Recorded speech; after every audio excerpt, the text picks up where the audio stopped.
I'm in my tent at the War of the Phoenix, February 2005, and I'm going to make a recipe from the Reenactor's Cookbook, chickpea soup a la Provencale.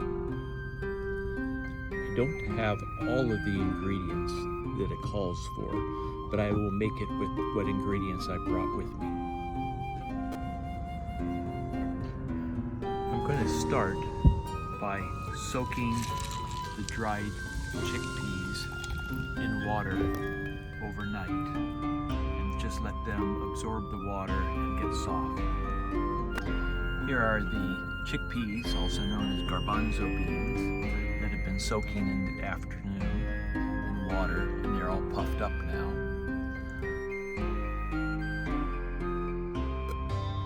Here are the garbanzo beans that have soaked overnight in water.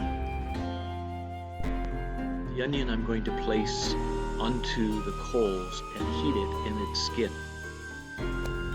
This is the roasted onion. I'm going to peel it and then put the onion inside the chickpea soup. For the garbanzo bean or chickpea soup, I'm going to use a cooking technique that I learned in Sri Lanka. This pot and fire stand I bought in Sri Lanka, and this is pretty typical cooking there, and you can buy these pots at any store for people to use to cook on in Sri Lanka. I coated the bottom of the pot with olive oil.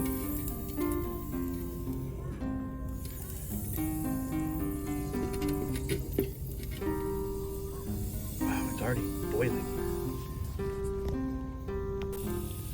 I soaked the garbanzo beans overnight, so they're fairly soft now. They're no longer dried and firm. I'm going to place them in the pot. These are all dried herbs from my garden. I'm going to add some bay leaves, maybe 2 of those, a sprig of rosemary, some oregano, here's some sage,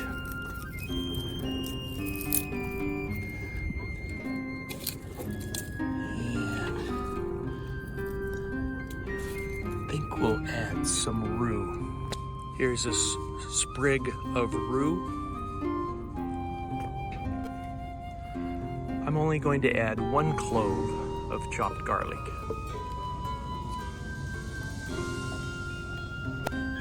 A little more spice is za'atar mix. Instead of using chicken stock, I'm just going to add a bouillon cube into the water that's already in there. In the Middle Ages, cooking was often adding whatever you had, and in this case, I'm blending 2 recipes, one of which called for sausage. So I'm going to add some cut up summer sausage as well as some cooked bacon. The advantage of cooking with this pot is it does not take very much fuel. The disadvantage is you have to be attentive to constantly move your fuel into the tray to keep it going. If you don't pay attention, the insides will burn up and you won't have any fire left. The dried chickpeas soaked overnight made them swell up and get a little bit soft. Now they should boil and then simmer to make them soft. The chickpea soup is now boiling. I'm going to let the fire die down and then just let it simmer.